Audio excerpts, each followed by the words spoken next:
Voice of unity ಐಕ್ಯತೆ ಒಗ್ಗಟ್ಟ ನಾವು differences ಬಂದರೂ ಕೂಡ ಸಾಯಿಸ್ಕೊಂಡ್ಬಿಟ್ಟು समाइस्ಕೊಂಡ್ಬಿಟ್ಟು ಅವ್ರಿಗೆ ಜೊತೆ तक होगोರು ನಾವು मैंने बोला पैसों के लिए सदा इत्तेहाद नहीं है, ये तो कौम और अमन के लिए सदा इत्तेहाद है। जितने भी लोग मिले इस फेस वैल्यू की वजह से मिले इसे।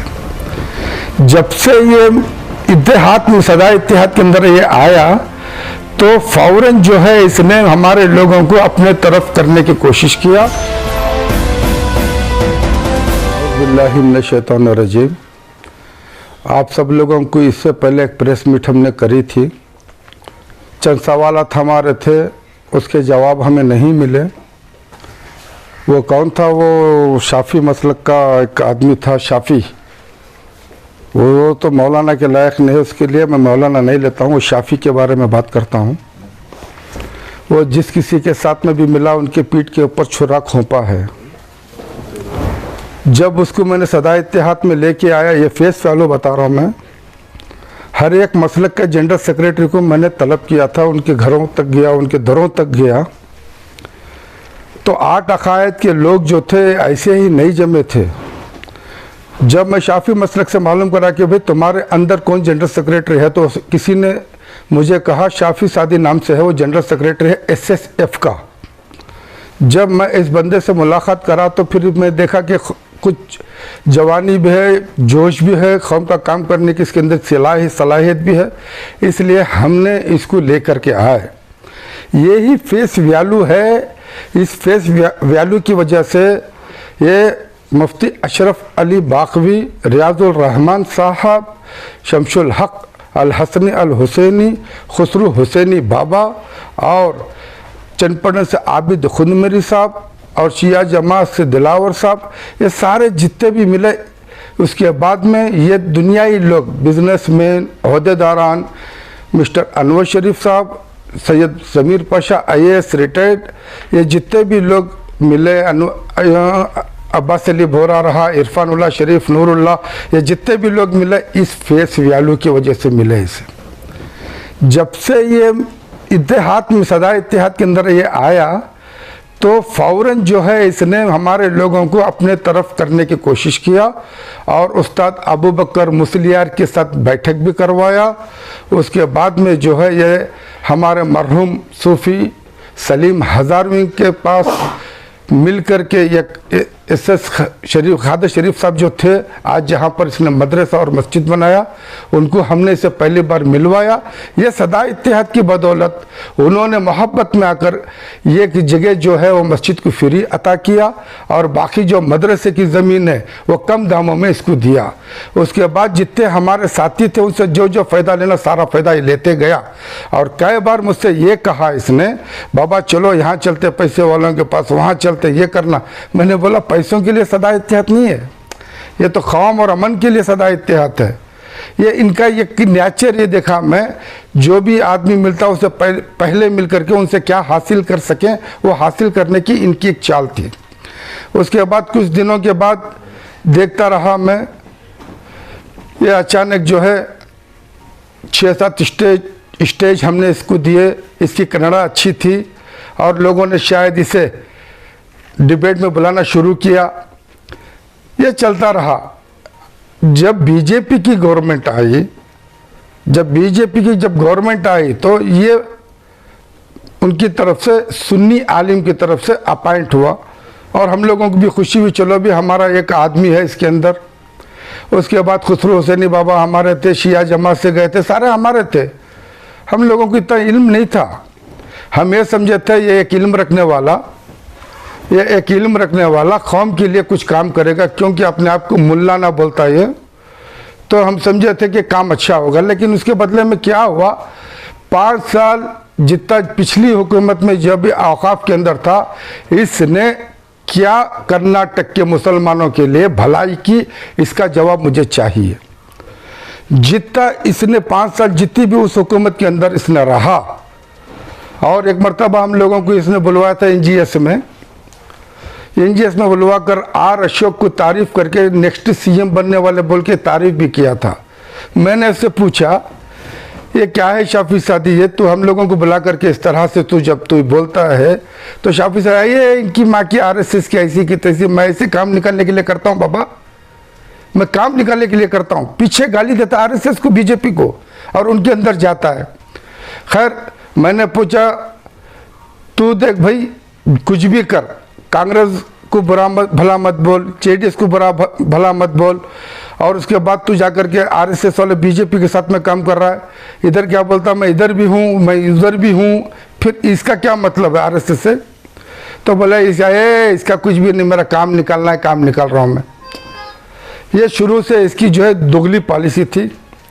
अब रही बात, मैं इससे सवाल किया था पिछली दफ़ा, ठीक है एक मर्तबा तू आ गया सुन्नी जमायत के नाम से, सुन्नी आलिम के नाम से, तेरी सुन्नी आलिमियत तेरे पॉकेट में है। पूरी रियासत कर्नाटक में तुझे कोई सुन्नी आलिम नहीं मानते, ना तेरा फेस वैल्यू है।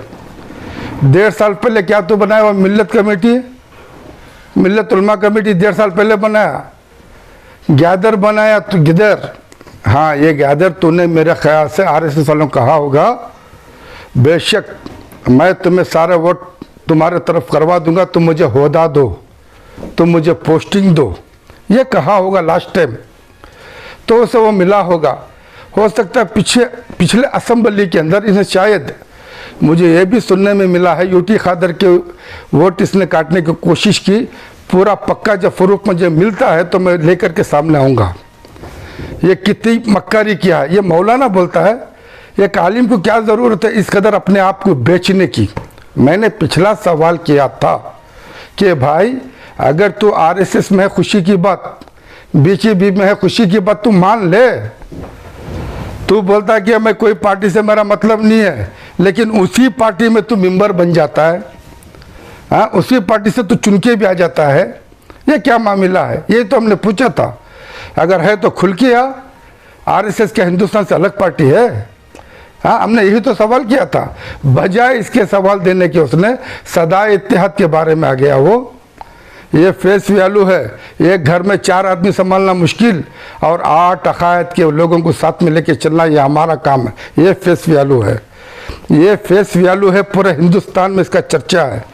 ये फेस वैल्यू है। 2016 में 3 लाख आदमी के सामने असद मदनी साहब उन्होंने कहा था कि हमने सदा इत्तेहाद से सीखा है, जो आज ये प्रोग्राम हमने किया। हाँ ये सदा इत्तेहाद है, पंजाब तक इसकी गूंज है। ये आप लोगों के सामने एक प्रेस कॉन्फ्रेंस की थी हमने, ताज़ियात इजलास शेर पंजाब के नाम से सदा इत्तेहाद के।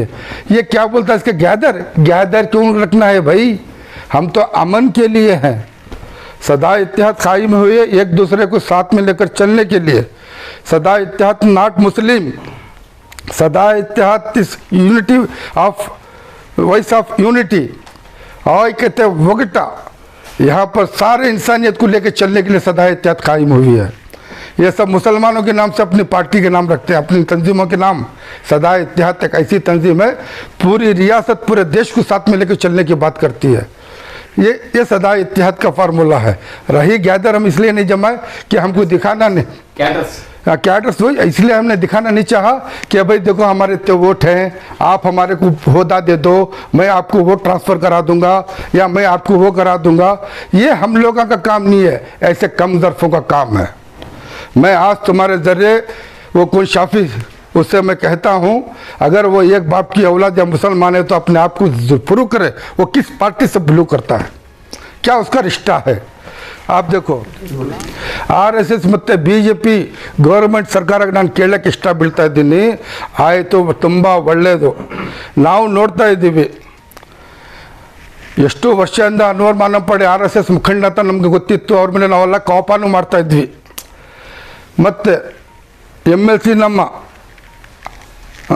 ACP ಅಜೀಂ ಸಾಹೇಬರು ಅಂತ MLC ಅವರು ಜನತಾದಳ ಪಾರ್ಟಿ ಬಿಟ್ಟು ನಿಮ್ಮ ಪಾರ್ಟಿನಲ್ಲಿ ಬಂದರು, ಅವ್ರಿಗೆ ನೀವು ಏನು ಮುಖಾಮ್ ಕೊಟ್ಟಿದ್ದೀರಾ?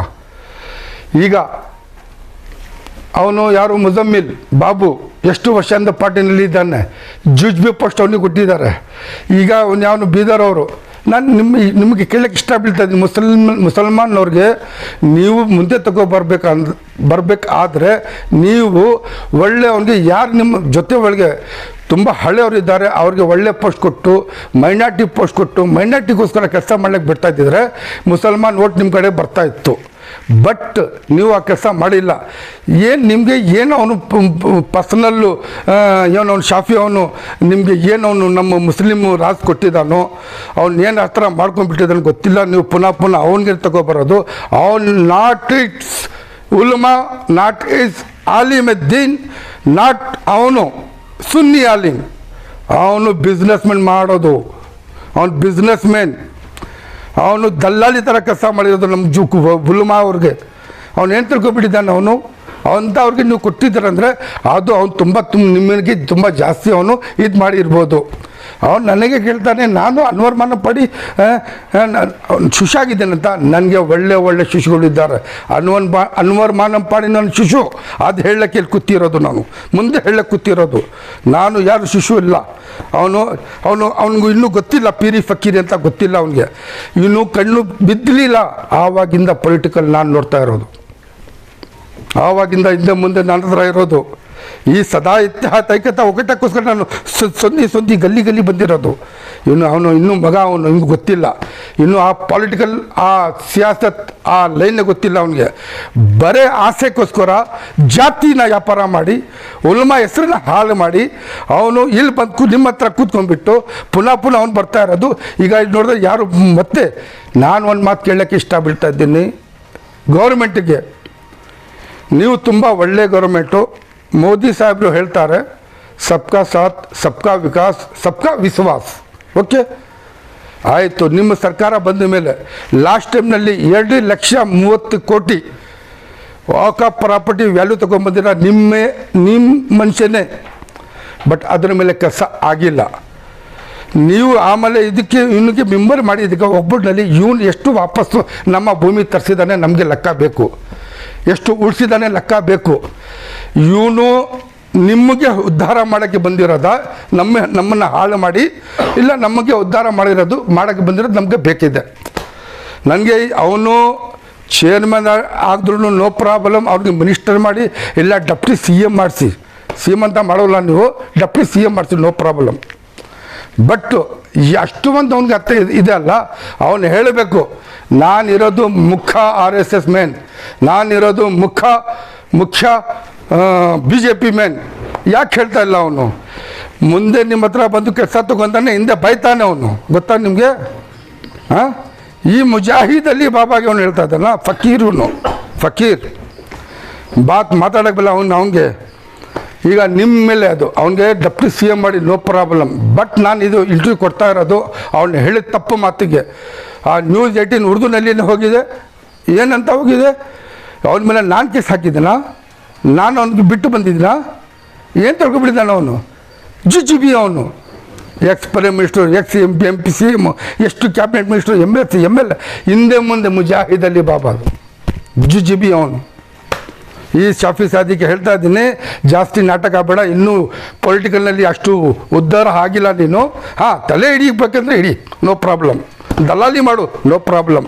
ಬಟ್ ಪೊಲಿಟಿಕಲ್ನಲ್ಲಿ ಇನ್ನೂ ಇಂಪ್ರೂವ್ ಆಗಿಲ್ಲ ನೀನು. ಈ ಮಾತು ನಾನು ಹೇಳಿ ನನ್ನ ಮಾತು ಮುಗಿಸ್ತಾ ಇದ್ದೀನಿ. मेरा मैंने एलिगेशन यही है, इन्हें उल्मा के लायक नहीं है ना, ये अपने मतलब का आदमी है. और सिर्फ इसको शुरू से अब तक मैंने देखा पैसे के पीछे भागा है. हमारे जितने लोग थे, अनवर शरीफ साहब से फ़ायदा लिया, अब्बास अली बोला से फ़ायदा लिया, इरफान से, नूरुल्लाह से, जो बोला ना, मैं जितने बिजनेस मैंने सारों से फ़ायदा लिया. सिर्फ पैसे के लिए सामने आता है. इसका ईमान पैसा है, पैसे के अलावा इसका ईमान कुछ भी नहीं है. जो केस चल रहा है, ग्रांट लिया है बोल के, उसके ऊपर क्या भी आप एक्शन लिए क्या? नहीं, हम लोग क्यों भाई, वो तो अनवर मानम पड़े साहब ने केस ठोका है, उनके ब्लैक जो किया था वो गलत किया था, वो हिसाब ले लेंगे. मैं इसीलिए News 18 उर्दू में बोला कि मेरे ऊपर कैसा एलिगेशन लगाया वो. मैं क्या उसके ऊपर केस डाला था? मैं क्या उससे पूछा था? अरे मेरा सवाल तो बस था भाई, बार बार तू ही चुन के आ रहा ना, कर्नाटक में और कोई उलमा नहीं क्या? अगर तेरा क्या इतना रिश्ता गहरा है RSS से, तो तुझे बार बार लेके आ रहे. तो अगर तो RSS है तो बोल. ये तो पूछे थे हम. उन्हें करप्शन तो देखो भाई, पैसे के पीछे जो है उसका ईमान कहाँ है? अब जो दरगाह के अंदर करप्ट किया, उधर करप्ट, दुनिया भर का करप्ट है ना। अब देखो कौन की रियाज कर बोल को, फिर उन्हें चेयरमैन था, उनके ऊपर इतना एलिगेशन था, वो क्या करे क्या नहीं करे, केस जीता पाक कर बोल का आ गया, अब फिर उन्हें जाता है। क्या ये लोगों की वजह से चौक बोल रहे क्या? भाई सवाल तुम लोगों से हम लोग कर रहे, वक्फ की प्रॉपर्टी तुमने जब से बोर्ड बना कितनी सेव करे, जो प्रॉपर्टी जो गई वापस लाए क्या, जो प्रॉपर्टी थी उससे कौम के लिए तुमने कुछ किया क्या? ये हमारा सवाल बार बार सदा इतिहास है। इसीलिए मैं पेपर में भी कहा था, मुत्तहद महाज वालों से भी कहा था, भाई आप वोट लेकर के देते हो, बराए मेहरबानी आप इसके पीछे काम कीजिए, ताकि जिस तरह से वोट लेकर के दिलाते हो उसी तरह से औकाफ की प्रॉपर्टी लेकर कौम के लिए कुछ काम करें। उसी तरह HDP वालों को भी हमने आवाज़ दी पिछले अखबार में, सहारा में, आजिज़ाना इल्तिजा किए कि भाई लोगों से खड़ने से बेहतर है आप भी जो है कौम के लिए कुछ काम करो, आ जाओ, ये औकाफ के बारे में मालूमात करो, ये प्रॉपर्टी कौम को करो। और मिली काउंसिल वालों से भी मैंने आजिज़ाना इल्तिजा किया, भाई मिली काउंसिल के नाम से आप लोग हो, बराए मेहरबानी सब चीज़ों के ऊपर सामने, ताकि ये गरीब कौम को ऊपर उठाओ। इसे जाहिल बोल रहे हैं, हाँ, इसे नाहिल बोल रहे हैं, इसे बेतमीज़ बोल रहे हैं, कोई पंचर वाला बोल रहा है, कोई सिलेक्शन वाला बोल रहा है, कोई मक्कार बोल रहा है। ये कौम के टाइटल बहुत हो गए, जबकि इसका अल्लाह, अल्लाह के रसूल, सहाबा, ताबाइन, औलिया, कुरान पाक, हदीस, इतने सारे सब होने के बाद हम इनके सामने इस कदर लाचार हो गए कि हमारी अच्छाई बताने के बजाय हम उनकी ताने सुन रहे हैं।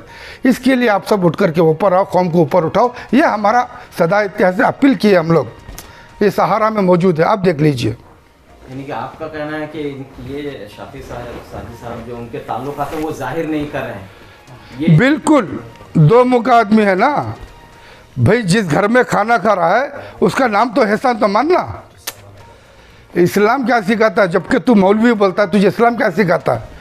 किसी के घर में एक गिलास पानी पीना भी एहसान, किसी के घर के साये में खड़ना भी एहसान। अरे तुझे जब इतना तक मौका दे रहे, इतना आगे बढ़ा रहे वो RSS वाले, BJP गवर्नमेंट, उनका खुल के नाम क्यों नहीं ले रहा? तो वहाँ भी पीठ में छुरा खोप रहा ना।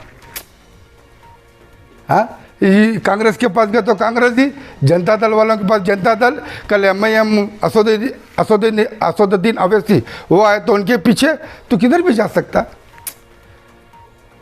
ये सवाल हमारा था, इसका जवाब चाहिए। आप लोगों से गुजारिश है, अगर बुला तो सीधा सीधा उसका क्या रिश्ता RSS से पहले वो ओपन करे,